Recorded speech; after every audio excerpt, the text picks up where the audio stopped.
días y bienvenidos a Voces Informativas. Hoy hablaremos sobre las principales noticias que tienen que ver con el periodismo de la actualidad. Mi nombre es Valentina Ortiz y los acompañaré el día de hoy junto a mis compañeros.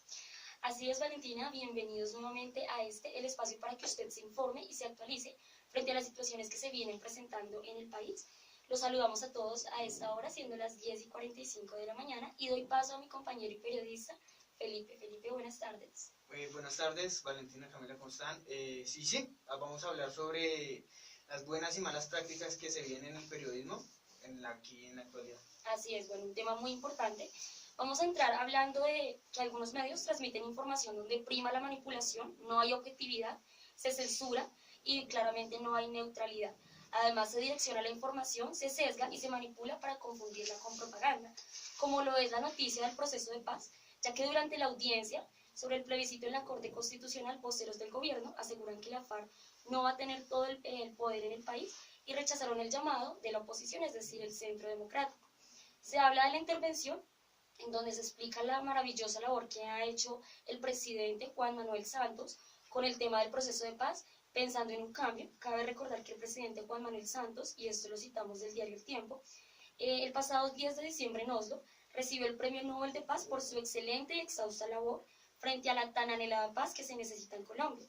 Este comité noruego le entregó al presidente este gran galardón por su valentía frente al proceso de paz. Obviamente es una noticia que ya va muy sesgada a indicarle al cliente, o en este caso pues al televidente, o en este caso pues como ustedes a los oyentes, de que el proceso de paz es bueno y no le permite pensar, no tiene neutralidad, sino que permite pensar que todo es bueno y no le deja que de pronto el oyente tenga su punto de opinión. Claro que sí, Camila, y además no solo esos son unos de las malas prácticas periodísticas, además también hay periodistas que en la actualidad hacen plagio en sus periódicos o en los noticieros donde trabajan. Por ejemplo, tengo un caso del señor Fritz Kayla, que trabajaba en Time y CNN, y ambas empresas lo suspendieron después de descubrir un plagio en sus textos. Era el periodista estrella de ambos medios. El Time dio sus ideas y argumentó citas, fuentes y expresiones de la columna sobre el control de armas de la profesora Will Lepore, que permanecía del The New York, mientras que CNN había escrito una entrada en el blog de ideas igualmente parecidas a las de Will Lepore. Claro está que ese periodista tuvo unas malas prácticas periodísticas al hacer plagio en estos dos grandes medios de comunicación. El periodista aceptó sus errores ante las emisoras y dieron a conocer esta situación. Abro comillas, esto fue lo que él dijo. Diversos informes mediáticos han destacado que hay párrafos de mi columna en la revista Time en esta semana que se presentan similitudes en un ensayo de Will, en el número de 22 de abril del The New Yorker.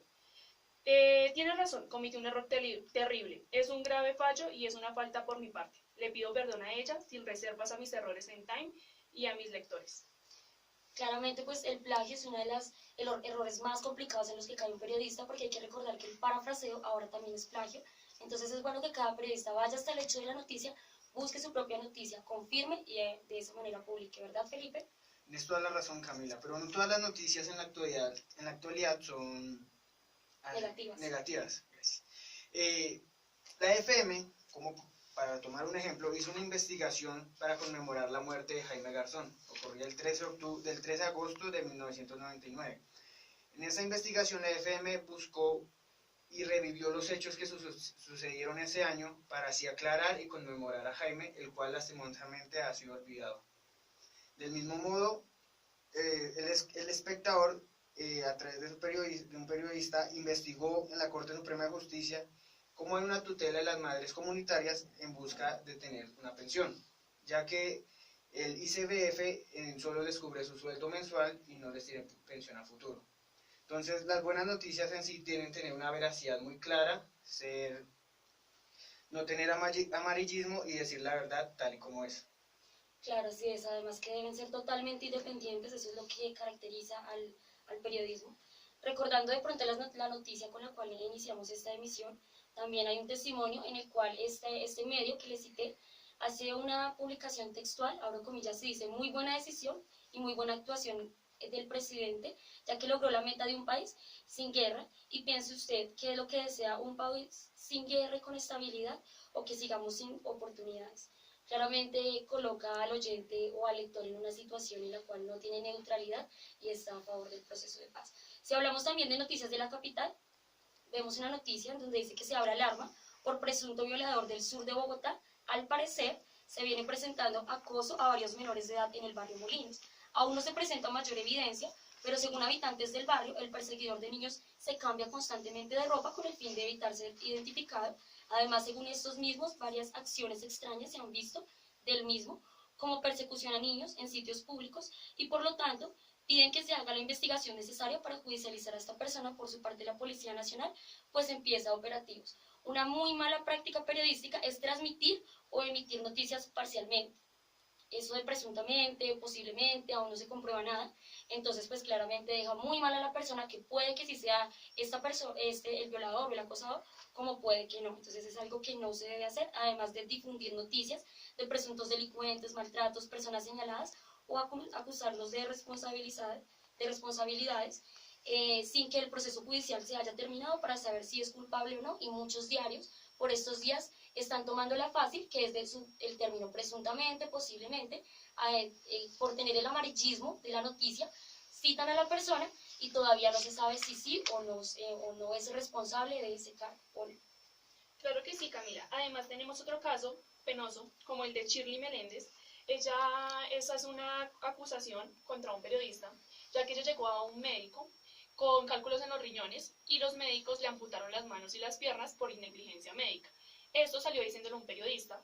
Claro está, no con las fuentes claras y solo con especulaciones, lo que provocó que la señora demandara a los médicos que la operaron, pero sí se sabía que ella tenía unos problemas en las manos y en los pies, y por esa razón fue que se lo amputaron, no por la razón que estaba diciendo el periodista. Algo malo que no deben hacer los periodistas es especular. Tienen que mirar diferentes tipos de fuentes para así lograr encontrar una verdad y poder sacarla al aire. Si no hay una verdad y no hay varias fuentes, es mejor no sacar nada al aire. El amarillismo, que es algo que por estos días está muy de moda, sacan la noticia, la amplían, le meten más palabras y eso es lo que la gente compra. La noticia se volvió un producto. Entonces, hay que tener en cuenta, cuéntanos, Pipe. Hay que tener en cuenta que para publicar una noticia se debe tener más de un testimonio, se debe verificar de inicio a fin, buscar los datos oficiales. Del mismo modo, se debe tener muchas perspectivas de las personas que estuvieron ahí.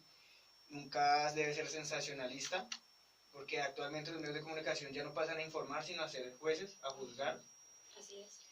Y de igual forma, las noticias tienen que ser clara y concisa para todo el mundo, que sea muy fácil de digerir y que se entienda de gran manera. Claro que sí. Ya para finalizar, recuerden que el periodismo se debe ejercer con ética, debe ser independiente, la información debe ser verídica y contrastada, publicar antes de confirmar, ejercer el oficio con conciencia social.